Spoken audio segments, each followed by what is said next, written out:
This conference will now be recorded.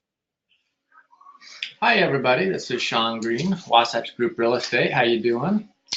Coming at you from Utah, and wanted to touch base with you and kind of give you a little bit of a market update.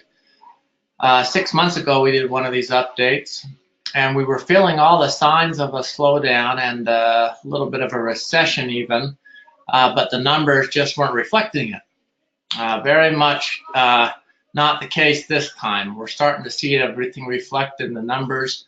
The slowdown's happening, and I suspect we're going into a new REO cycle here in Utah. I just wanted to go over a couple things to kind of illustrate what's happening here. The first little slide we have is what's happening really primarily in Davis, Utah, and Salt Lake counties.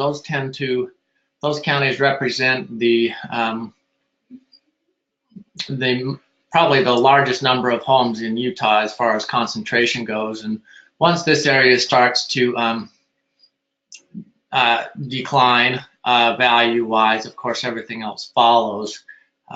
These areas tend to be the most proximate to jobs and all that sort of thing. So let's talk about Clearfield and Far West for a minute, the first two on our list. Those are very popular and very affordable areas. We don't expect to see a whole lot of change there yet because it is a first-time home buyer price range for the most part, and they've stayed pretty well level. Now, Lehi, number 3 on our list, is down 6%. This is really interesting because Lehi is what they're coining the term silicone slopes. It's basically like Silicon Valley in California. A lot of big tech companies coming in. Adobe and some of these other large tech companies are here, and they're hiring a ton of people and bringing in a ton of jobs. The problem is home prices have gotten so high. These people that are coming in aren't making 100, 150, 200 grand a year. They're in the $50,000 to $70,000 per year salary range, and we've got an average home price of right around $350,000. People just aren't able to afford that expensive a home on 50 grand a year. So we are seeing a decrease of 6% year over year in Lehi, which is amazing because that's the strongest economy that's currently developing in Utah. Harriman, at first sight, doesn't appear to be following the trend. Let me tell you why. Harriman is very, very popular in terms of new construction. So what we're seeing in Harriman, we're showing they're up 15%, but that's a little bit misleading because all of the new construction that was started 6 or 8 months ago, when the market was pretty darn hot, those homes are now just being completed, and so you're getting those sales hitting the market, but in fact they were from 6 to 8 months ago. Layton, best way to think of Layton is more of a middle class price community. They range a bit, but for the most part, you're seeing homes in the 350 to 500 range. They're down 15%. Eagle Mountain, ironically, is also a very high new construction area. People go to Eagle Mountain because it's not because it's far away. It is far away from the valley, but they go out there because of affordability.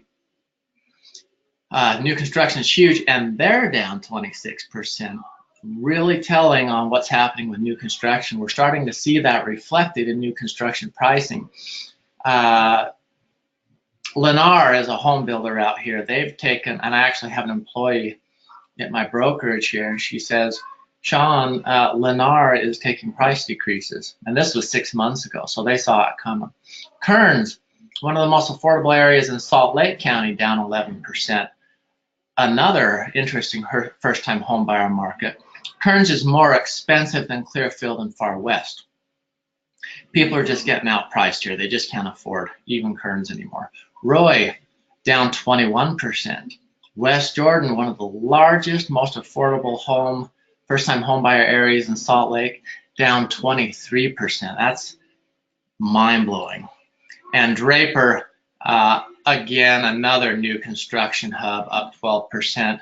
You can sum Draper up a lot like you can Harriman. So anyway, interesting statistics there. Home sales per quarter, we're starting to see some pretty big differences. If you look here in 2017, second quarter of 2017, we had 5,327 homes sold. Now, if we go to second quarter of 2018, we're 5,144, okay? And when we compare third quarter 2017 of 5,159 to third quarter 2018, we do see a little bit of a drop.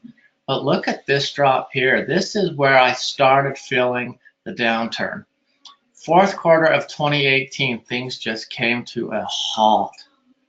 It was a little unnerving because I was holding on to a few flip properties, and activity was just really, really slow on these.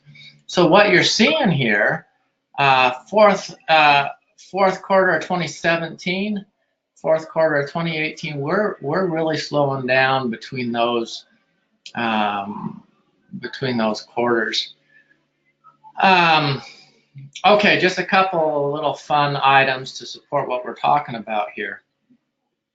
February 2019, so this is basically this month, right? Now let's go back to January since we're not through February. January 2019, we had 683 home sales, okay? January 2018, 784. So we're down 100 homes per month, interestingly enough. Volume is from 273 million in 2019 to down from 298 million in 2018. So we're starting to see that happen. We're also starting to see days on market up around the 60-day period, which is really interesting. What's happening is things are too expensive. People cannot afford to live in a home at the average price of $350,000 on $50,000 to $70,000 a year income. You get a lot of people in our local economy being very optimistic about the number of jobs, and that's great. I consider myself an optimist, but things are just not making sense. We cannot buy rental properties to turn a profit, and that's with rents that are absolutely through the roof. I'm no longer investing in fix and flip because I feel like the market is becoming so volatile, and I'm starting to see, especially in the higher price ranges, 600,000 plus, we're starting to see that market slow way down. New construction price drops are another indicator that we're going into a bit of a downturn, and the number of BPO orders we're getting on a broker's level have gone up immensely. We're starting to see the number of properties going to trustee sale increase. We buy a lot of properties at trustee sale for fix and flip and rental purposes, and it's been a little disturbing to see how quickly we've seen the inventory go from very, very sparse to having more inventory than what we have bidders. So we're starting to be able to buy more properties, but we still haven't been able to increase the margins at all. So we're holding off on the trustee sale stuff too. It just isn't making sense. We're seeing too many indicators that we're going into at least a little bit of a recession, because we're seeing the price drops happen.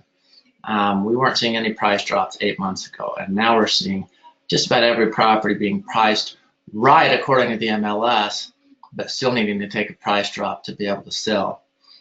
So anyway, I guess the bottom line that I'm expecting to see here is we are going to see an increase in REO in Utah. The signs are all there. In my mind, there's absolutely no doubt what's happening. I'm changing my investment strategies completely because I'm concerned enough that I'm not going to throw my money out there. Anyway, we'd love to help you out. We know we're going to start getting into a bit more of an REO market. We are ready for it. You're going to get a lot of people saying that we're not there yet, and I think we're going to be there in the next year. I think we're going to start to see a lot of that inventory start to surface again. Anyway, I hope this is helpful. As always, feel free to give me a buzz or shoot me an email if you have any questions or you need anything from us in the Utah market.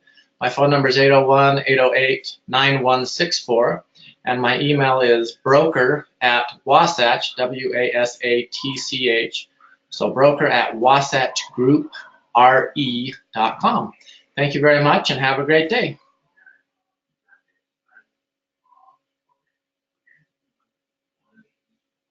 This conference will now be recorded.